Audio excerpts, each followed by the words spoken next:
Drugs వ్యవహారంపై CM KCR ఉన్నతాధికారులతో సమీక్ష నిర్వహించారు.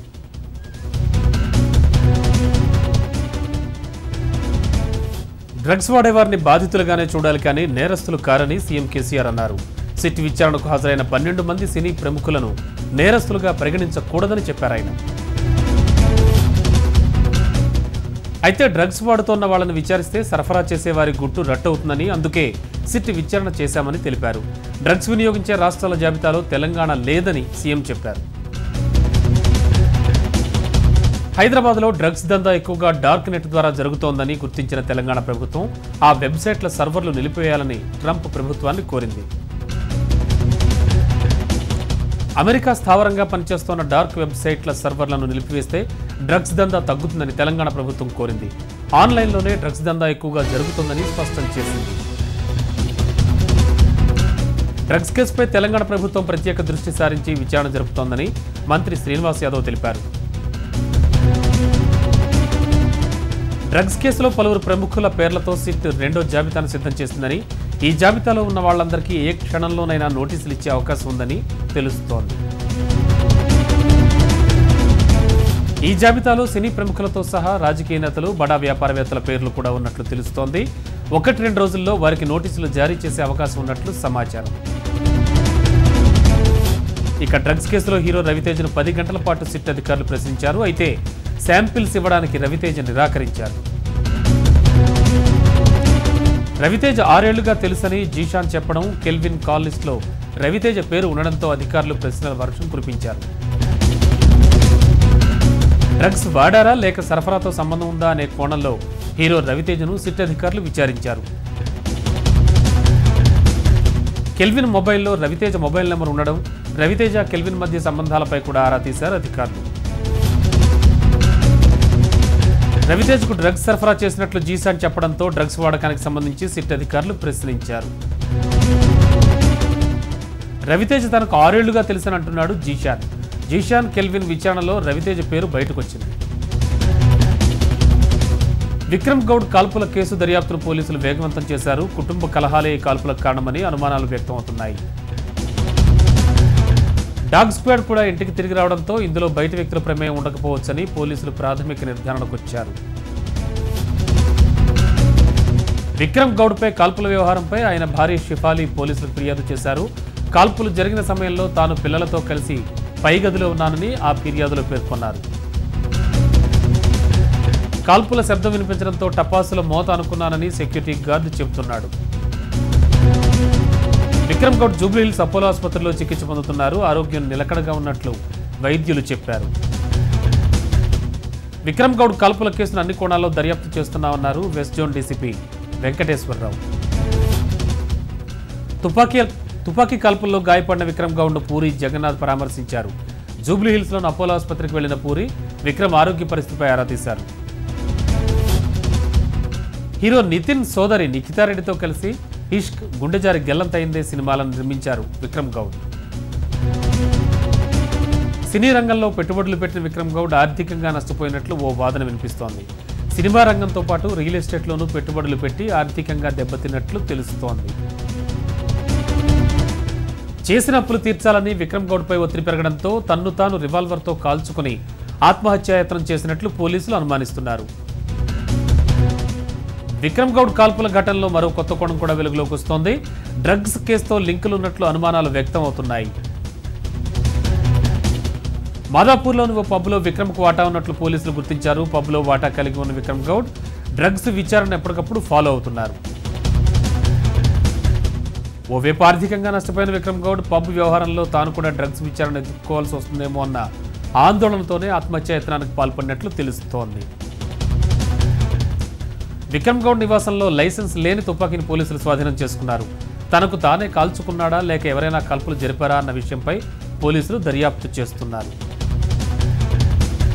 విక్రమ్ గౌడ్ చివరి కాల్ ఎవరితో మాట్లాడారు అనే అంశంపై హైదరాబాద్ పోలీసులు ఆరా తీస్తున్నారు.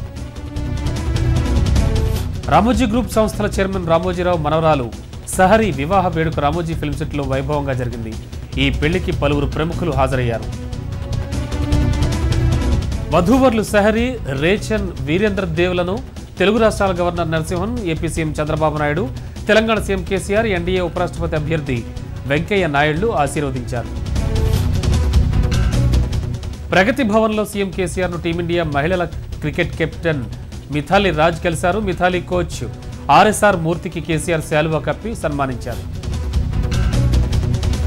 మిథాలీ రాజ్కు ప్రభుత్వం తరపున ₹1 కోటి నగదు ప్రోత్సాహాన్ని, బంజారాహిల్స్లో 600 గజాల స్థలాన్ని ఇవ్వనున్నట్లు సీఎం కేసీఆర్ ప్రకటించారు.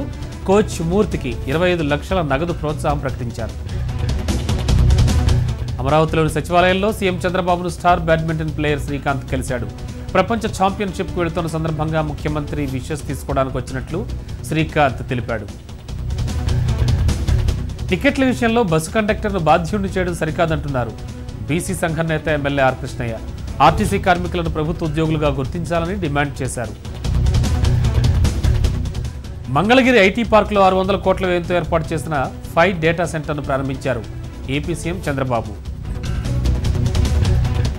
10 ఎకరాల్లో 5 లక్షల చదరపు అడుగుల విస్తీర్ణంలో దీన్ని ఏర్పాటు చేశామని, 300 మందికి ప్రత్యక్షంగా ఉపాధి కల్పించామని చెప్పారు సీఎం చంద్రబాబు. హిమాన్షు మోటార్స్ కేటీఆర్దేనని, దానికి ఆయన డైరెక్టర్గా వ్యవహరిస్తున్నారని శాసనమండలి ప్రతిపక్ష నేత షబ్బీర్ అలీ ఆరోపించారు. నంద్యాల ఉప ఎన్నికల్లో టీడీపీ గెలుపు ఖాయమంటున్నారు మంత్రి అమర్నాథ్ రెడ్డి. ఒకవేళ ఓడిపోతే టీడీపీకి కలిగే నష్టం ఏమీ ఉండదంటున్నారు. జగన్ కనుసన్నల్లో ముద్రగడ నడుస్తున్నారని మంత్రి నారాయణ ఆరోపించారు. ఉద్దేశపూర్వకంగానే ముద్రగడ పాదయాత్రలు, ఆందోళనలు చేపట్టారని మండిపడ్డారు. గతంలో మాదిరిగా విధ్వంసం జరగకుండా ముద్రగడ పోలీసులు హౌస్ అరెస్ట్ చేశారని తెలిపారు మంత్రి నారాయణ. కాపు కార్పొరేషన్ ద్వారా కాపులు స్వయం ఉపాధి పొందుతున్నారని ఆ సంస్థ చైర్మన్ రామానుజయ్య తెలిపారు. జగన్ వద్ద తీసుకున్న తాయిలాల కోసమే ముద్రగడ దొంగ దీక్షలు చేస్తున్నారని విమర్శించారాయన. జగన్ అక్రమాస్తుల కేసులో నిమ్మగడ్డ ప్రసాద్ భూములను ఎన్ఫోర్స్మెంట్ డైరెక్టరేట్ అటాచ్ చేసింది. 149 కోట్ల విలువైన భూములను అటాచ్మెంట్ చేస్తూ ఈడీ ఉత్తర్వులను జారీ చేసింది. మనిషిలోని మలినాన్ని శుద్ధి చేసుకుని వాళ్లు స్వచ్ఛ భారత్ అంటూ తెల్లని దుస్తులు వేసుకుని హిప్నటైజ్ చేస్తున్నారని ఢిల్లీ జేఎన్యూ విద్యార్థి కన్నయ్య విమర్శించారు. సిద్దిపేట జిల్లాలో ఘోర రోడ్డు ప్రమాదం సంభవించింది. కోడూరు మండలం మందపల్లి గ్రామ శివార్లో జేసీబీ కారు ఢీకొని 2 మృతి చెందారు, మరొకరు తీవ్రంగా గాయపడ్డారు. కర్నూలు జిల్లా పత్తికొండలో విద్యార్థి సంఘాలు ఏర్పాటు చేసిన బహిరంగ సభలో ఢిల్లీ జేఎన్యూ విద్యార్థి కన్హయ్య పాల్గొన్నారు. కన్హయ్య ప్రసంగం ముగిసిన వెంటనే ఓ వ్యక్తి తన ప్రశ్నకు సమాధానం చెప్పాలని నిలదీశాడు. దీంతో సభలో గందరగోళం ఏర్పడి ఉద్రిక్తతకు దారితీసింది. విజయవాడ కమిషనరేట్ పరిధిలో పోలీసులు ఆపరేషన్ ముస్కాన్ నిర్వహించారు. తప్పిపోయిన ఇంట్లోంచి వచ్చిన అనాథ పిల్లలను గుర్తించి తల్లిదండ్రులకు అప్పగించనున్నారు. ప్రకాశం జిల్లా ఒంగోలు కార్పొరేషన్ ఉద్యోగుల ఇళ్లపై ఏసీబీ అధికారులు దాడులు నిర్వహిస్తున్నారు. మాదాపూర్లో జరిగిన ఆత్మీయ అభినందన సభలో పాల్గొన్న వెంకయ్యనాయుడు 2019 ఎన్నికల్లోనూ మోడీయే ప్రధాని కావాలని ప్రజలు కోరుకుంటున్నారన్నారు. మహబూబ్నగర్ జిల్లా జడ్చర్లలోని బోవెలకుంటలో హై వోల్టేజ్ కరెంటు సప్లైతో స్థానికులు భయాందోళనలకు గురయ్యారు. వ్యవసాయ మోటార్లు, ఫ్రిడ్జ్లు, ఫ్యాన్లు కాలిపోవడంతో 2 లక్షల ఆస్తి నష్టం వాటిల్లింది. సింగరేణి కార్మికుడు పాముల శ్రీనివాస్ పాము కాటుకు గురై మృతి చెందాడు. రక్తపింజర పాము కాటుకు గురై కరీంనగర్లో చికిత్స పొందుతూ మరణించాడు. బీహార్ ఉత్కంఠకు తెరపడింది. బల నిరూపణలో బీహార్ సీఎం నితీష్ కుమార్దే పైచేయి అయింది.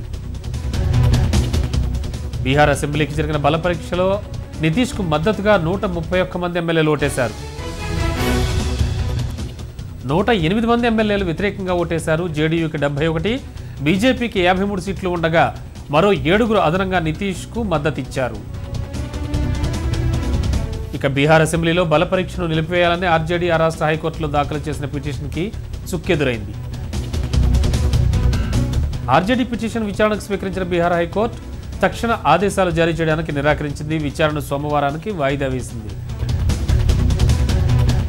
బీహార్ సీఎం నితీష్ కుమార్పై మాజీ deputy CM Tejashwi Yadav fire అయ్యారు. బీజేపీతో పొత్తు పెట్టుకోవడం సిగ్గుగా అనిపించడం లేదా అని ప్రశ్నించారు ఆయన.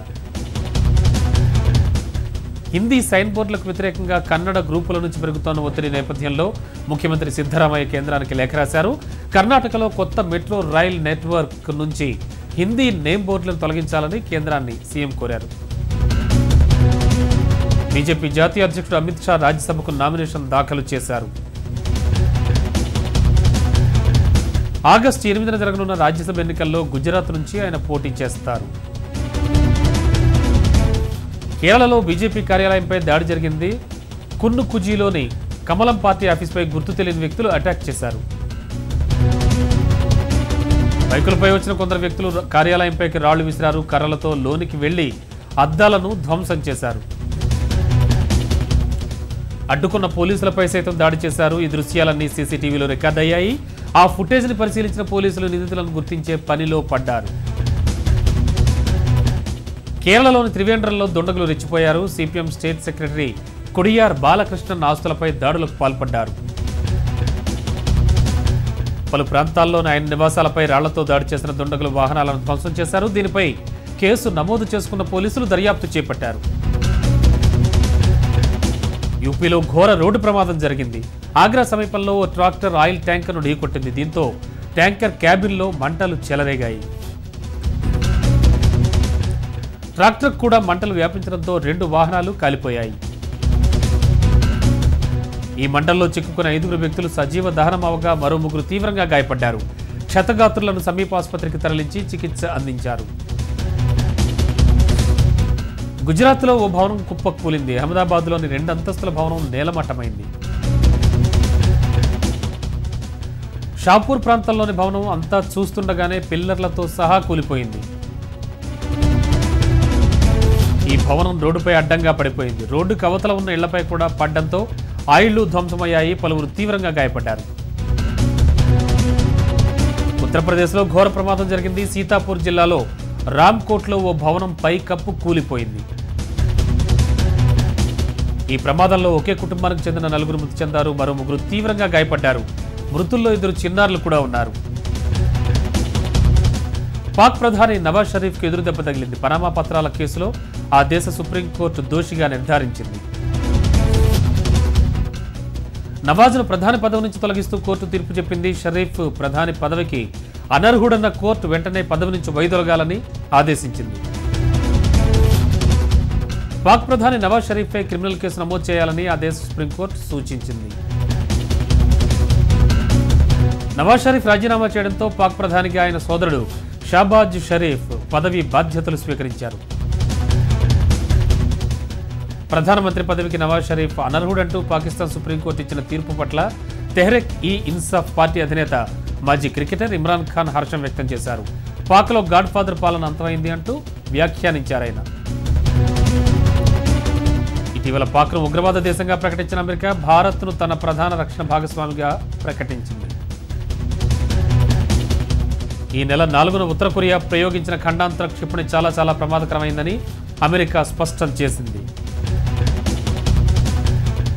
అణు సామర్థ్యం ఉన్న ఐసీబీఎం అనే ఆయుధాన్ని తాము ఊహించిన సమయం కంటే ముందుగానే ఉత్తర కొరియా రంగంలోకి దించే అవకాశం ఉందని అమెరికా రక్షణ శాఖ భావిస్తోంది.